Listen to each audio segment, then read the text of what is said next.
Salam damai sejahtera jemaat yang dikasihi oleh Tuhan. Kita telah memasuki bulan September. Itu berarti beberapa saat lagi kita akan mengakhiri tahun 2020. Banyak rencana, banyak impian yang mungkin tertunda atau berubah di tahun 2020 ini. Tapi percayalah, rancangan Tuhan atas hidup kita tidak pernah berubah. Sebab Dia merancangkan untuk masa depan kita yang penuh harapan. Masa depan yang sungguh-sungguh penuh damai sejahtera. Percayalah rancangan Tuhan yang terbaik untuk kita. Jemaat, saya undang berdiri, mari bersama-sama kita mengambil saat teduh. Saya undang jemaat berdiri, kita akan mengambil saat teduh.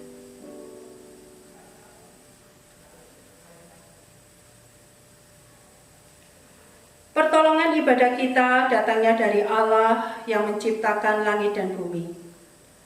Turunlah atas kita sekalian kasih karunia daripada Allah Bapa, Allah Putra, dan Allah Roh Kudus.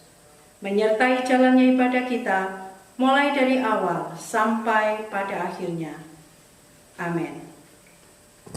Jemaat yang dikasihi oleh Tuhan, dengarkanlah akan berita firman Tuhan yang menjadi landasan ibadah kita pada pagi hari ini, yaitu di dalam Mazmur 69 ayatnya yang ke-31 berbunyi demikian. Aku akan memuji-muji nama Allah dengan nyanyian, mengagungkan Dia dengan nyanyian syukur. Jemaat sekalian, saya persilakan untuk duduk kembali. Mari di awal ibadah ini kita akan mengagungkan Tuhan, meninggikan Tuhan, sebab daripadanya lah segala berkat anugerah. Mari kita menaikkan pujian, berilah hormat padanya. Dengan sungguh-sungguh hati bersyukur di hadapan Tuhan kita nyanyikan pujian ini.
Di depan Allah yang Maha Agung dan Maha Mulia, siapakah kita? Sesungguhnya kita adalah orang-orang yang hanya mendapatkan belas kasihan daripada Tuhan. Biarlah saat ini sebelum kita lebih jauh beribadah, memuji nama Tuhan, mendengarkan firman Tuhan, kita membuka hati kita. Kita jujur di hadapan Tuhan. Dan biarlah Tuhan menilik hati kita, pikiran kita. Dan ketika ada kesalahan-kesalahan, biarlah kita mengakuinya di hadapan Tuhan. Mari kita menundukkan kepala dan kita menaikkan doa permohonan pengampunan dosa.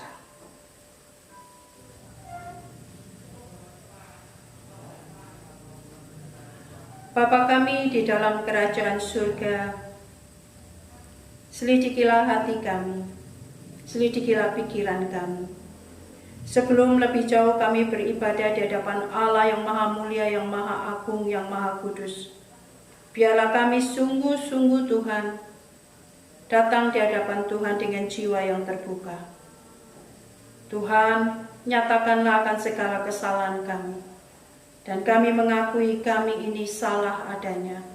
Kami bersalah di hadapan Tuhan, kami bersalah di hadapan sesama kami, dan kami mohon pengampunan yang daripada Tuhan. Karena itu Bapa, ampunilah segala kesalahan dan dosa kami, baik itu melalui pikiran, perkataan, dan hati kami. Dan kuduskanlah kami Tuhan, dan ajarlah kepada kami untuk hidup seturut dengan kehendak-Mu dan firman-Mu. Terima kasih ya Bapa, terima kasih. Ini doa kami, ini permohonan kami, yang kami alaskan hanya di dalam satu nama Tuhan kami, Yesus Kristus. Kami ini sudah berdoa mengucap syukur. Amin. Jemaat sekalian, sebagai orang-orang yang sudah mengakui segala kesalahan dan dosanya, dengarkanlah akan berita anugerah yang diambil dari kitab Mazmur 32 ayatnya yang kelima, berbunyi demikian. Dosaku kuberitahukan kepadamu, dan kesalahanku tidaklah kusembunyikan. Aku berkata, aku akan mengaku kepada Tuhan pelanggaran-pelanggaranku, dan Engkau mengampuni kesalahan karena dosaku. Dan sebagai orang-orang yang sudah mengakui segala kesalahan dan dosanya, dengarkanlah petunjuk hidup baru yang harus kita lakukan di dalam sepanjang hidup kita. Di dalam 1 Korintus 15 ayat yang ke-58 berbunyi demikian. Karena itu, saudara-saudaraku yang kekasih, berdirilah teguh, jangan goyah, dan giatlah selalu dalam pekerjaan Tuhan. Sebab kamu tahu bahwa dalam persekutuanmu dengan Tuhan, jerih payahmu tidak sia-sia. Saudara yang dikasih oleh Tuhan, biarlah kita menjadi orang-orang yang tetap kuat setia kepada Tuhan. Karena kasih Tuhan yang begitu besar, yang telah memulihkan kita, yang telah memberikan kepada kita kekuatan untuk berdiri melayani. Sebagai ucapan syukur kita, sebagai ucapan terima kasih kita di hadapan Tuhan, kita menaikkan pujian, kasih yang ajaib, sebagai ucapan syukur kita di hadapan Tuhan. Mari kita menaikkan pujian ini dengan kesungguhan dan menyembah kepada Tuhan.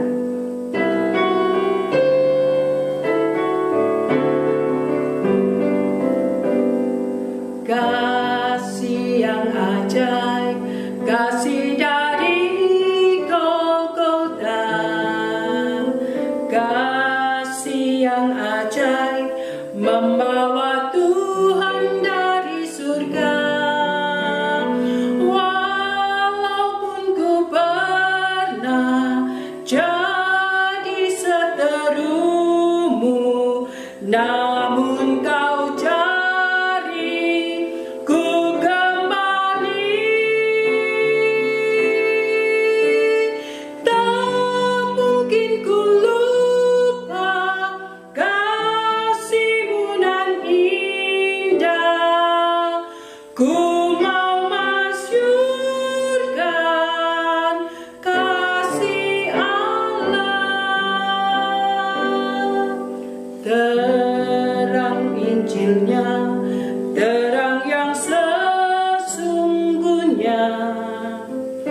terang Injilnya memberi hikmat kekuatan.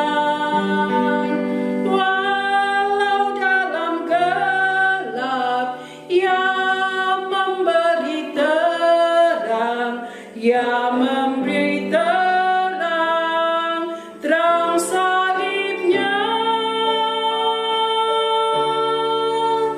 Ku mau serahkan hidup untuk memuliakannya, menuntun mereka kepada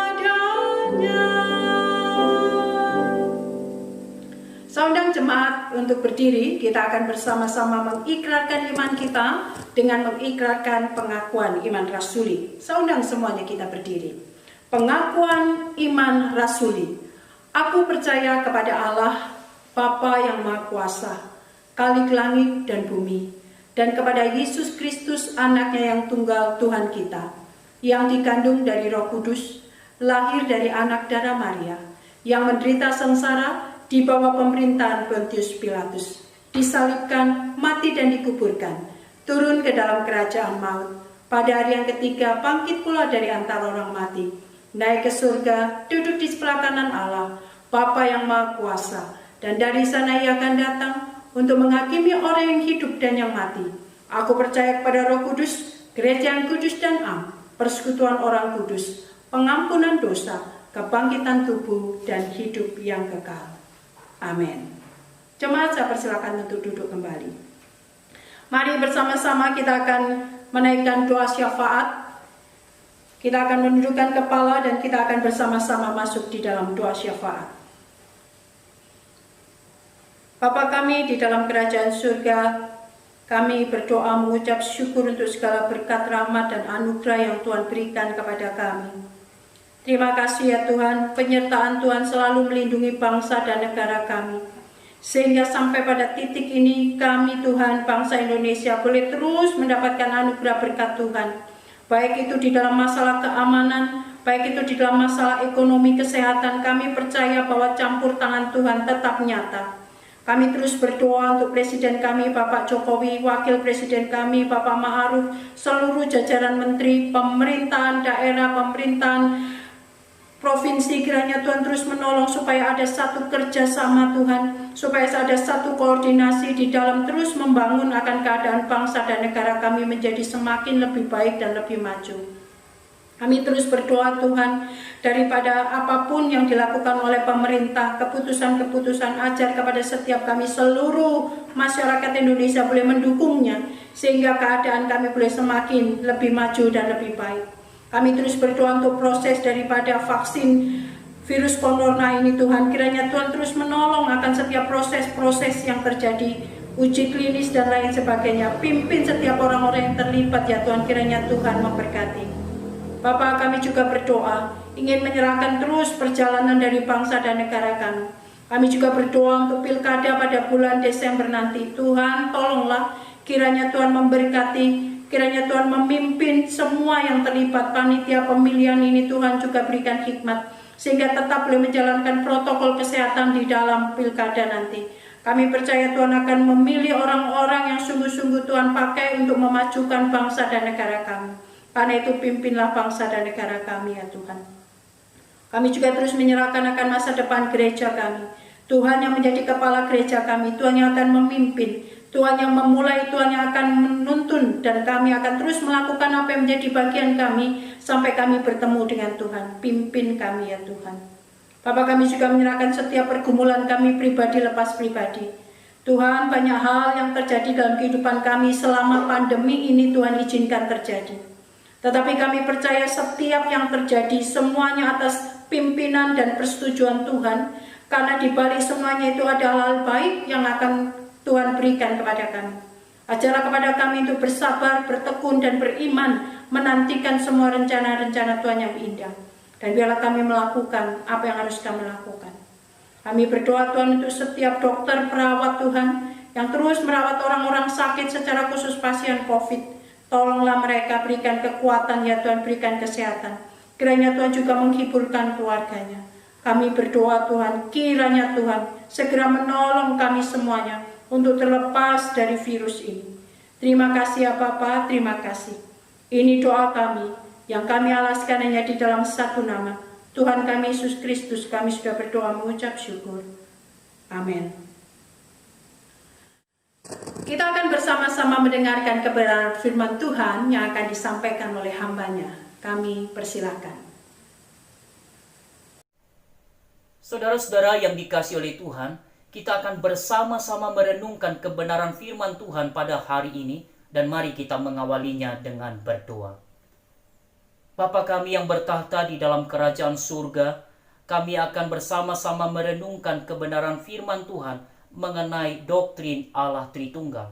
Dan kiranya melalui perenungan hari ini, kami orang-orang percaya semakin diteguhkan. Dan sekiranya ada yang ragu atau bimbang dan belum percaya, kiranya Tuhan menjamah hati mereka, sehingga mereka sungguh mengerti dan menerima pada akhirnya akan Allah sejati, Allah Tritunggal. Di dalam Kristus Tuhan kami berdoa.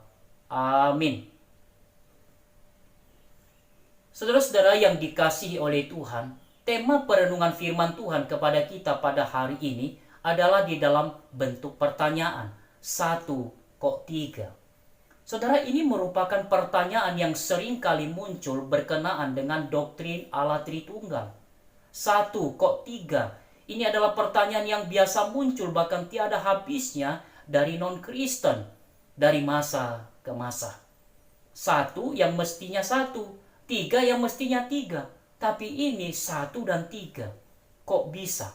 Dan bagaimana menjelaskannya? 1 kok 3 adalah juga merupakan pertanyaan dari kalangan Kristen sendiri. Khususnya adalah orang-orang Kristen yang baru percaya atau orang-orang Kristen yang sedang mengikuti akan pelajaran-pelajaran dasar daripada kekristenan semacam katekisasi. Jadi bisa dikatakan bahwa doktrin Allah Tritunggal itu menempati posisi atas. Saya tidak sebutkan teratas, tetapi menempati posisi atas dari sejumlah doktrin-doktrin lainnya yang banyak ditanyakan ataupun didiskusikan. Dan belakangan ini, saudara-saudara, kita bisa menyaksikan ataupun mendengar sendiri ada begitu banyak diskusi dan seminar mengenai doktrin Allah Tritunggal. Dan mungkin fakta yang terdekat adalah komentar di YouTube kita minggu lalu, saudara-saudara. Ya, nanti bisa dilihat. Dan menurut saya, saudara-saudara, bahwa pertanyaan-pertanyaan mengenai doktrin Allah Tritunggal tersebut barulah akan berhenti pada saat Yesus datang kedua kali. Mengapa saya katakan demikian, saudara-saudara? Karena doktrin Allah Tritunggal itu merupakan doktrin yang unik atau yang khas yang dimiliki oleh orang Kristen. Sehingga saudara berpotensi mengundang pertanyaan. Itulah sebabnya siapapun yang kemudian mengambil keputusan menjadi orang Kristen, menjadi anak Tuhan, maka kemungkinan ditanyakan akan Allah Tritunggal tersebut adalah sesuatu yang wajar, menjadi bagian daripada kehidupan Kristiani kita. Itulah sebabnya sangat tepat sekali kalau kemudian kita perlu untuk terus belajar mengenai doktrin Allah Tritunggal, supaya kita bisa memberkati akan banyak orang, memberkati orang-orang yang bertanya, memberkati akan orang-orang yang membutuhkan jawaban ataupun penjelasan mengenai doktrin Allah Tritunggal. Karena siapa tahu, saudara-saudara, di antara mereka yang bertanya, saudara, ada yang memang sedang bersungguh hati untuk mencari kebenaran mengenai doktrin Allah Tritunggal. Atau barangkali saudara-saudara di antara mereka yang bertanya dengan motivasi menyerang, saudara, Tuhan jamah hati mereka, lalu kemudian menjadi percaya bahwa Allah sejati adalah Allah Tritunggal. Jadi saudara, kita perlu terus belajar supaya kita bisa memberi jawaban ataupun memberkati akan orang-orang yang membutuhkan penjelasan mengenai Allah Tritunggal. Saudara, kita bisa menjelaskan dengan sederhana. Tidak perlu muluk-muluk, saudara-saudara. Sederhana. Misalnya saja, saudara-saudara, kita bisa mengawali dengan mengatakan bahwa doktrin Allah Tritunggal merupakan ajaran yang dituliskan di dalam Alkitab. Ajaran yang ada di dalam kitab suci Kristen. Jadi kita jangan jatuh kepada polemik picisan yang menyoal soal istilah ataupun kata daripada Tritunggal. Yang memang saudara-saudara itu baru belakangan disebut ataupun diformulasikan oleh bapak-bapak gereja pada beberapa abad yang lalu. Jadi kata atau istilah Tritunggal, saudara, memang tidak terdapat di dalam Alkitab. Tetapi saudara-saudara, kita harus mengerti bahwa kata atau istilah tersebut merupakan pertimbangan atau perenungan yang berdasarkan Alkitab. Jadi bapak-bapak gereja, saudara-saudara, tidak asal merumuskan, tidak asal memunculkan istilah atau kata Tritunggal, tapi benar-benar merupakan pertimbangan masak-masak, perenungan yang dalam, yang berdasarkan isi ataupun pengajaran daripada kitab suci.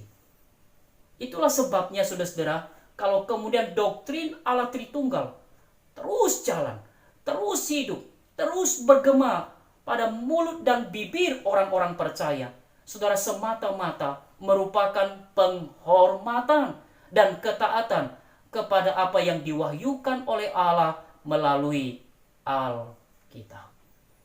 Jadi perkara kemudian doktrin Allah Tritunggal itu, saudara-saudara, itu tidak cocok, tidak pas dengan dunia ini, saudara-saudara, it's not my business. My business is obey my God, obey my Bible. Jadi perkara, saudara-saudara, bahwa doktrin Allah Tritunggal itu tidak cocok dengan dunia ini, saudara-saudara, itu bukan urusan kita. Urusan sejati kita apa, saudara-saudara? Yakni mentaati Allah dan mentaati akan kitab suci. Nah, saudara, mari kita membaca dua teks yang terdapat di dalam Matius pasal 28 ayat 19 dan lalu 2 Korintus pasal 13 ayat 13. Matius pasal 28 ayat 19 berbunyi demikian. Karena itu, pergilah, jadikanlah semua bangsa muridku dan baptislah mereka dalam nama Bapa dan Anak dan Roh Kudus. 2 Korintus pasal 13 ayat 13. Kasih karunia Tuhan Yesus Kristus dan kasih Allah dan persekutuan Roh Kudus menyertai kamu sekalian. Saudara-saudara yang dikasihi oleh Tuhan, tanpa anugerah dan tanpa kerendahan hati, pada waktu mendekati ataupun memahami dua teks ini dan teks-teks yang lain berkenaan dengan Allah Tritunggal, saudara-saudara, tanpa anugerah, tanpa kerendahan hati, maka yang muncul hanyalah penghakiman yang kebablasan, yang akan menganggap, oh, Allah orang Kristen tiga. Buktinya ini, Bapa, Anak, Roh Kudus. Berarti orang Kristen tersebut mempercayai politeisme, banyak Allah. Saudara, tanpa anugerah, tanpa kerendahan hati, maka yang terjadi adalah penghakiman yang tidak benar kepada kekristenan. Justru saya mau katakan, inilah keunikan daripada kekristenan tersebut, saudara-saudara. Di sana kita bisa melihat apa? Bapa dan Anak dan Roh Kudus. Ini adalah pribadi Allah. Berarti Allah tiga pribadi. Dan hakikatnya satu. Saudara, hakikat itu bisa dimengerti sebagai properti spesial yang ada di dalam diri, tidak pada yang lain. Jadi pada diri ini, tidak pada yang lain, atau khas begitu ya, properti yang spesial yang satu-satunya dimiliki oleh diri dan tidak terdapat pada yang lainnya. Jadi kalau misalnya hakikat Allah itu kekal, maha kuasa, berarti saudara-saudara tiga pribadi, hakikatnya satu. Maka Bapa adalah kekal. Yesusnya bagaimana? Kekal. Roh Kudus, ya kekal juga, saudara-saudara. Dan di dalam hal kuasa, sama, setara. Dalam pikiran, di dalam kehendak, sama, satu, saudara-saudara. Tidak terpecah-pecah. Itu sebabnya, kalau kita melihat tadi 2 Korintus 13, Yesus disebut lebih dulu. Itu adalah penyebutan yang wajar, saudara-saudara, mengingat kesetaraan dan hakikat yang satu. Jadi kekristenan tidak mempercayai tiga Allah. Kekristenan mempercayai satu Allah. Ya, kita tahu itu di dalam Ulangan pasal 6 ya, ayat yang keempat. Kita pegang itu. Kita mempercayai Allah yang esa, Allah Tritunggal. satu hakikat dan tiga pribadi. Ya, jadi satu hakikat, saudara, dan tiga pribadi. Nah, soal pribadi, saudara, kita harus mengerti, ya, pribadi Yesus ya pribadi Yesus, pribadi Roh Kudus ya pribadi Roh Kudus. Kita jangan mencampur adukan, jangan sampai kita misunderstanding seperti yang juga timbul dari kalangan kita sendiri. Pribadi-pribadi Allah, saudara, mempunyai kekhususannya masing-masing. Misalnya saja, Yesus menebus, lalu Roh Kudus menyucikan ataupun menguduskan. Jadi kepercayaan kita adalah Allah Tritunggal, satu hakikat dan tiga pribadi. Berarti kekristenan ini sebenarnya masuk di dalam kepercayaan apa? Kepercayaan monoteisme, but very unique. Masuk di dalam kepercayaan monoteisme tapi yang unik, yakni satu hakikat, tiga pribadi.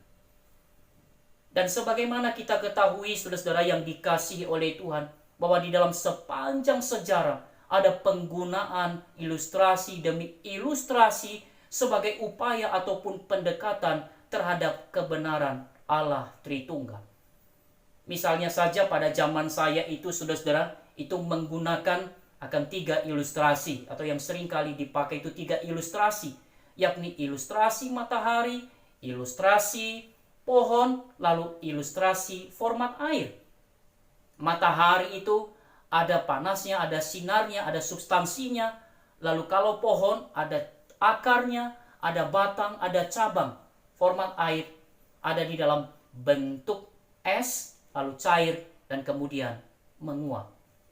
Tapi yang namanya ilustrasi, kita mengerti, saudara-saudara, bahwa kalau kita mengulitinya seperti bawang, atau saudara-saudara kita mengkritisinya secara mendetail, secara rinci, maka kita akan menemukan sejumlah kelemahan dan kekurangan. Ya, demikian juga ya dalam ilustrasi-ilustrasi khotbah, saudara-saudara. Karena kita sedang mendekati akan kebenaran yang sejati.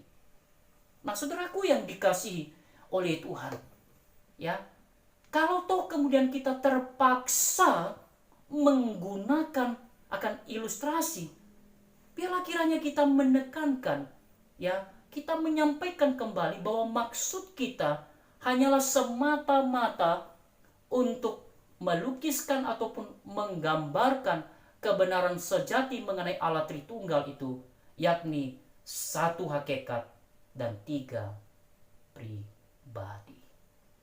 Jadi doktrin Allah Tritunggal itu adalah doktrin yang memang sulit. Itulah sebabnya dari banyak mulut dosen saya, ya, dosen A, dosen B, ya, C, dan beberapa dosen lainnya pernah mengatakan kalimat, siapa saja yang mengatakan bisa mengajarkan doktrin Allah Tritunggal itu adalah sempurna, sesat. Yang ini sulit, saudara. Tetapi kita perlu dengan bijaksana untuk terus mengajarkannya.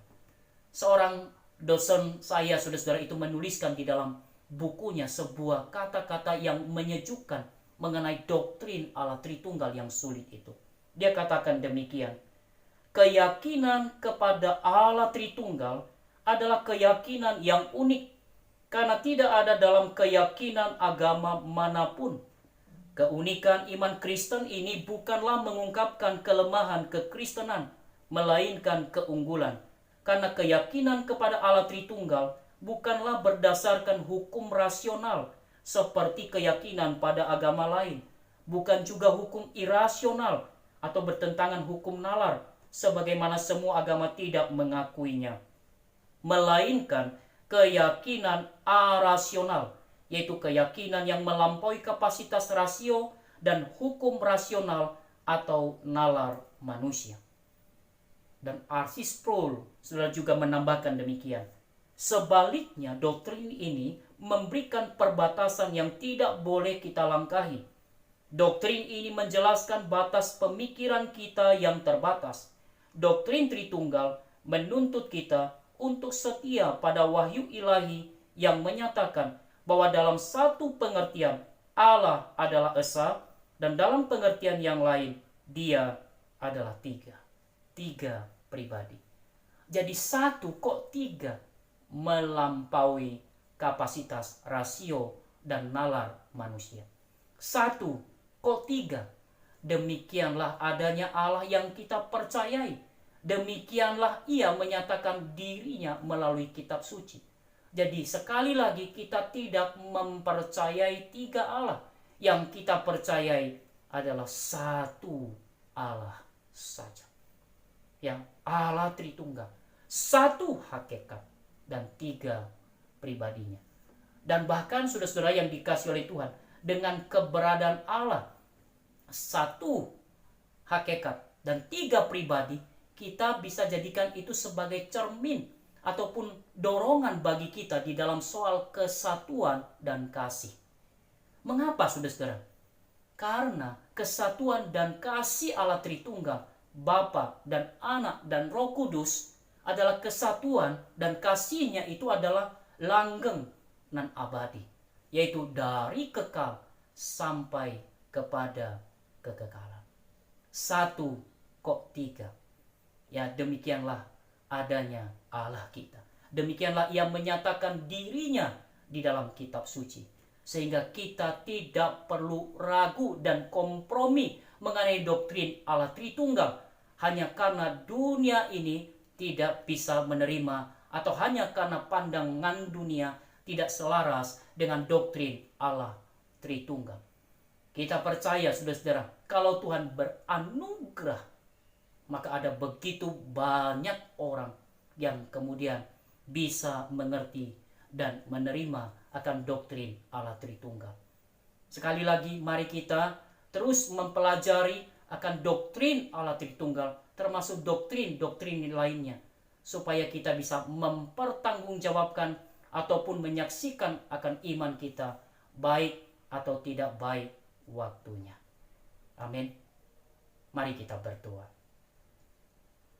Bapa kami yang bertahta di dalam kerajaan surga, kami bersyukur untuk renungan yang sederhana mengenai doktrin Allah Tritunggal pada hari ini. Ya Tuhan, kami bersyukur, dan renungan ini sekali lagi secara khusus kami berdoa supaya mereka yang ragu, bimbang, ataupun masih belum percaya, kiranya Tuhan menjamah akan hati dan hidup mereka, sehingga pada akhirnya mereka memutuskan untuk percaya kepada Allah sejati, Allah Tritunggal. Terima kasih Bapa. Inilah doa dan syukur kami. Di dalam Kristus Tuhan kami berdoa. Amin. Demikianlah kebenaran firman Tuhan yang telah kita dengar, dan biarlah itu menjadi tuntunan sepanjang kehidupan kita. Mari bersama-sama kita mempersiapkan hati kita untuk memberikan persembahan. Saya percaya seluruh jemaat mempersiapkan hati untuk memberikan persembahan yang terbaik bagi Tuhan. Baik itu diserahkan melalui bendara gereja maupun melalui nomor rekening gereja. Saya percaya kita semuanya mau memberikan yang terbaik untuk Tuhan. Mari bersama kita mengantarkan persembahan kita dengan menaikkan pujian "Hitunglah Berkat-Mu". Dengan penuh ucapan syukur kita memberikan yang terbaik untuk Tuhan, untuk pekerjaannya.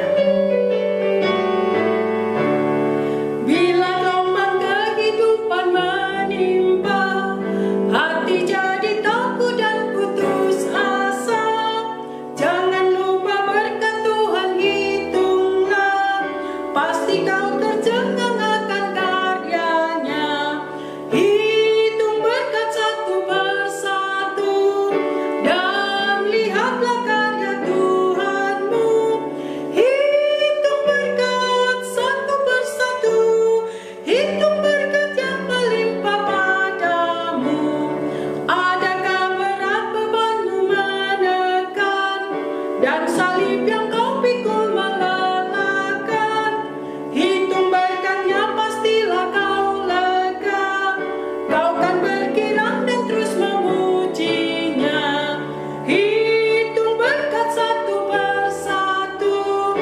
dan lihatlah karya Tuhanmu. Hitung berkat satu persatu, hitung berkat yang melimpah padamu. Hitung berkat satu persatu, dan lihatlah karya Tuhanmu.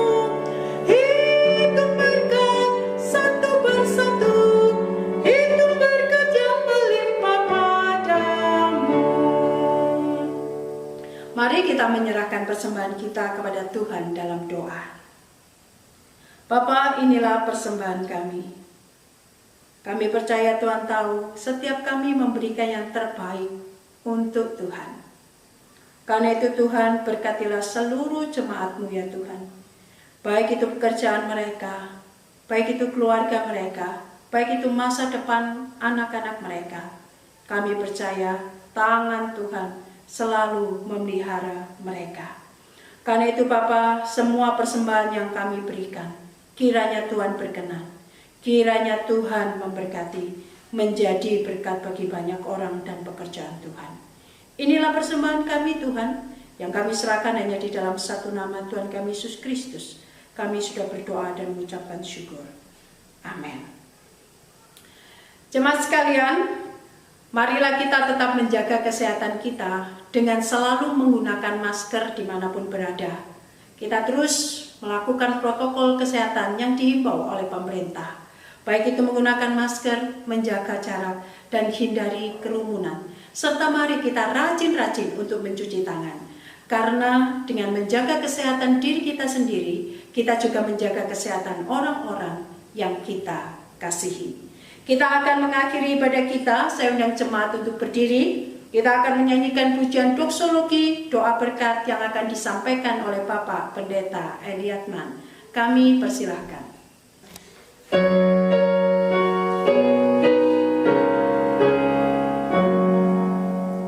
Puji Allah Bapa Putra dan puji Allah Roh Kudus, ketiganya yang esa.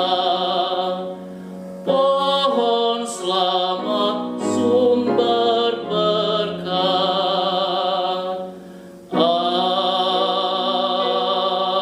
Amin.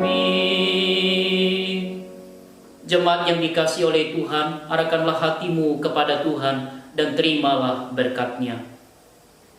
Kiranya berkat daripada Allah Bapa, kasih sayang daripada Kristus Tuhan, pertolongan penghiburan daripada Allah Roh Kudus, menyertai saudara semua mulai hari ini sampai Tuhan Yesus datang untuk kedua kalinya. Amin. Amin. Amin. Amin.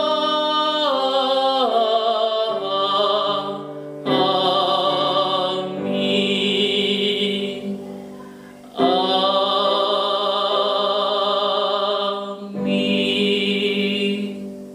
Selamat hari Minggu, Tuhan Yesus memberkati.